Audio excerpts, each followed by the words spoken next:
you're going to start with a stick of butter, and you're going to melt it in here, and that's going to take you a good minute.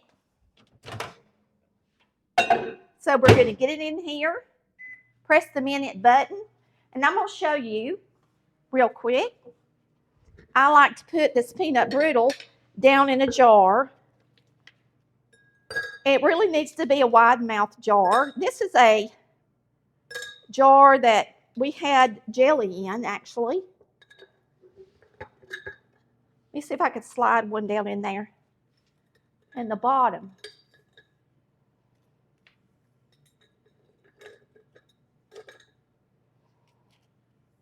It makes good presents, y'all. Good presents. People love it. And my peanut brittle has a whole stick of butter. So it's pretty greasy. But let me tell you, it's buttery is what it is. It's good stuff. Let me show you what you're going to be using.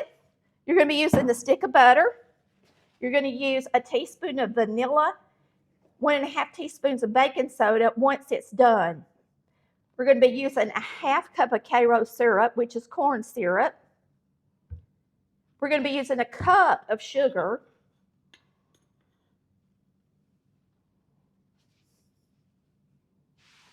I got just a little bit extra in there.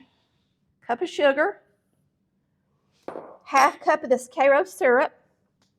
Don't take but a minute to make it, y'all. These peanuts I order from this peanut place are the bomb. You can't stress enough how much you need to use raw peanuts, not roasted peanuts, because they taste completely different. And if you really want it to taste like the peanut brittle your mama made growing up, you're going to get you some raw peanuts. Now, all you're going to do is mix this up, get it back in the microwave for 4 minutes.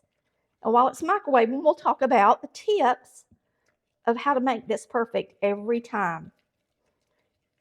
All right? Because some of y'all have made my peanut brittle and burned it. And then some of you've made it and it not get hard enough. And I'm going to tell you why those things happen. So, I'm putting the spatula in the sink. This is going to rise up in the bowl, and it's going to collect the sugar crystals around the edges for you. You don't have to worry about them because, I mean, it starts rising pretty fast. Within about 2 minutes or so, it'll start rising. We're going to get that in here. We're going to press 4 minutes. The next thing we're going to do is start our peanuts to parching. It is a heaping cup of raw skin-on peanuts. Now, you can parch these in your oven. You can parch them on top of the stove, however you want to do it. I'm putting them in an air fryer. I'm going to put it on 350 degrees for 7 minutes. Hit the start button. And we're going to get this peanut brittle poured up because I'm just going to reuse my parchment right here. Okay?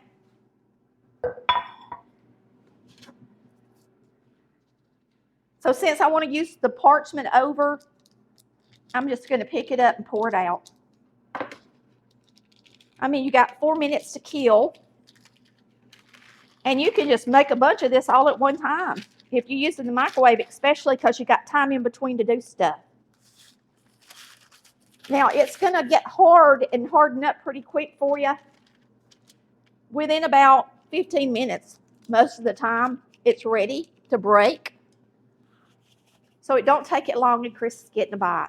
Y'all might hear him crunching on it. It's so hard to resist. Good peanut brittle. Now, I got some tips for it, and they do matter, okay? Peanut brittle is done when it gets this pretty golden color. Lots of times when you buy it at the store, it is a light color, and the peanuts still taste raw. And that's because they don't cook it and parch their peanuts, okay, the way we do. When we cook it on the stovetop in a cast iron skillet, the peanuts will parch. If you're going to do it in the microwave, and I'm sure when they make it in bulk like that, they probably use something like a microwave. Make sure you parch your peanuts because the microwave won't do that for you. Remember, we're coming out with a new cookbook. It is going to be sewn, bound in the binder, which means the pages won't fall out. We had to pay a little more for it, but I didn't increase the price. I'm getting a good deal. Got a good publisher in the Carolinas. The books will be made in the United States of America. So when you pay the $49.99 for our book, remember it's got 705 recipes. It's made in America. I can't compete with China. So don't, fuss about that. It's going to be a great book. This is We Got Nuts, and we get these on Amazon. You can freeze them, okay, and put them in like baggies. You could actually measure it, 1 cup baggies if you want to, and that way every time you reach in there, that's enough to make some parched peanuts, or that's enough to make some good old peanut brittle. All right. And you can get these at the grocery store lots of times, but you got to look for them. Sometimes they don't have them shelled, and then sometimes they do. The smartest thing for you to do now that we have the internet is to search raw peanuts and see who has them shelled already before you leave the house. And that way you don't have to run all over the place trying to figure out who has them and who don't. Come on over here and take a look at how this is boiling in here. I'm going to turn the light off so you can see it. Now, this is our first 4-minute to cook. You can see how it rises up in the bowl. And all I do at this point is get it out and look at it. I'm going to let you see what it looks like because we cook this until it's pretty and golden in color. When you make my homemade toffee, when you make my peanut brittle, if you're using the microwave or even on the stovetop, you don't have to have a thermometer. You don't have to have a thermometer. All you need is a batter bowl and some eyes. Because if you can see what color it is, then you know when it's ready. You see how yellow that looks? It is not golden yet. So we're going to put it back in there for 2 minutes. Now, everybody's microwave is a little different. So what you're going to do is keep an eye on it, and when it gets golden in color, that's when you're going to add your peanuts. To tell you the truth, if you're doing this like I'm doing it today, these two things are probably going to get ready right about the same time. When I tell you can make it in 10 minutes, I mean you can really make it in 10 minutes if you got the stuff out. It's going to get done in time. It's going to get done pretty quick. Now use a bigger spatula when you stir in your baking soda. At the end, we're going to be using 1.5 teaspoons of baking soda and 1 teaspoon of vanilla extract. Y'all, let me know if you've made my peanut brittle. Let me know if you've burnt the peanut brittle, or if maybe you made the peanut brittle and it wasn't hard enough. If you make candy, any kind of candy, even fudge, and it doesn't cook long enough, all you got to do is heat it back up in the microwave and cook it longer. You don't have to waste the ingredients, even if it's been hours. Just put it back in something and get it in there and heat it up. This is boiling really good. It's looking good.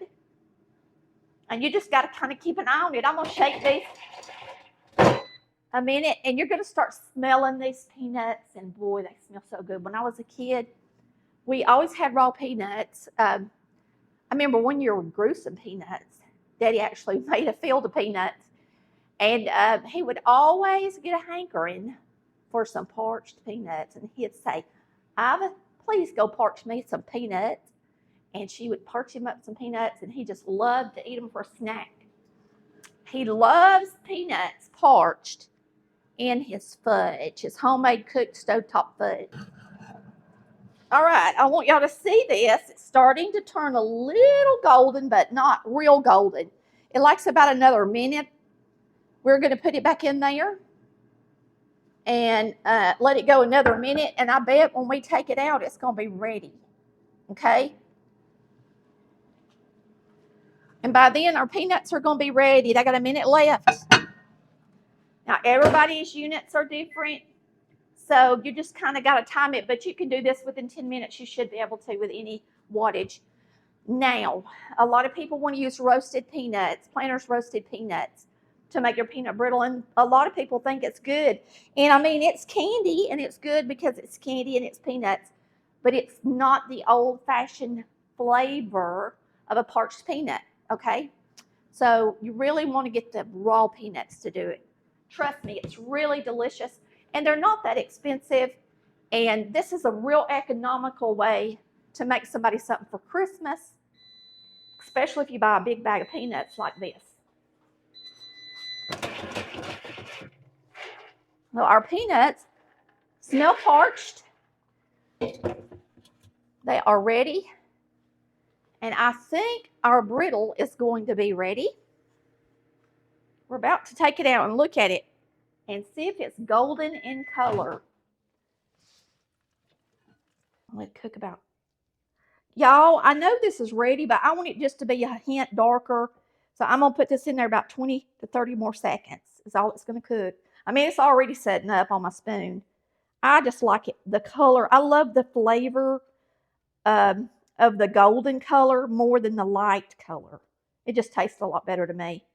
I'm trying to get that back down in there because I don't want to waste it. And listen, mine has so much butter in it that it shouldn't stick to nothing. All right. We're going to put it back in here for about 30 seconds. And then we're going to mix it up. Y'all tell us if you make peanut brittle at Christmas time for your family or your friends. I bet they love you if you do. So if you went to church and you got that as a gift sitting on your pew at the church, wouldn't you be excited? I would.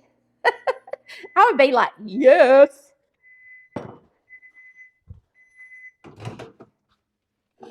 All righty. Now it's golden. Perfect. And that's the way you want it to be. Now we're going to dump our peanuts in it. Boy, they smell so good. And you can just do this all day long because it's not hard. Look at that golden color. Looks great. We're going to throw in the vanilla and the soda. We're going to add the vanilla. And you got to hurry when you put the soda in there because you got to mix it quick and let it fizz up.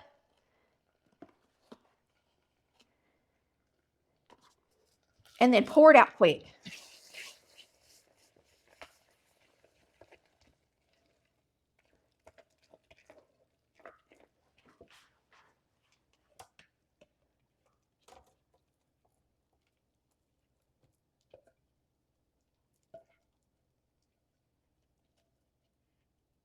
And there you have it. You're just going to spread it out about peanut high, so it's easy to spread.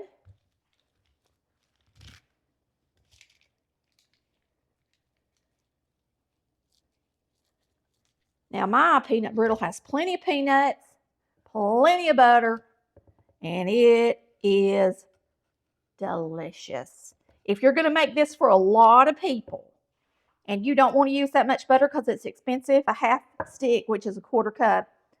Now it won't be quite as good, but nobody's going to know the difference because nobody uses a whole stick of butter but me. I'm serious. Most recipes do not use a whole stick of butter, but I do because it's good. And it makes it kind of slippery when you pick it up. It's just stringing off of that and just strings. So it's set, it's completely set up. If you make the peanut brittle or the toffee this year, all you got to do is cook it till it's this color. And then it's going to harden up like it's supposed to. You don't have to have a thermometer. It's already hard. And now me and Chris have 2 batches of peanut brittle,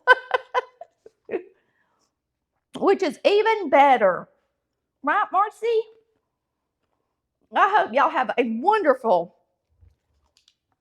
and blessed day. And if you want this to set up pretty quick, put it on something that it can breathe underneath it, where it can breathe underneath.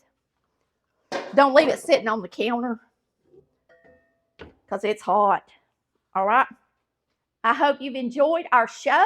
So we'll see you next time on Collard Valley Cooks. Cooking like our mamas did. Bye, y'all. Love ya.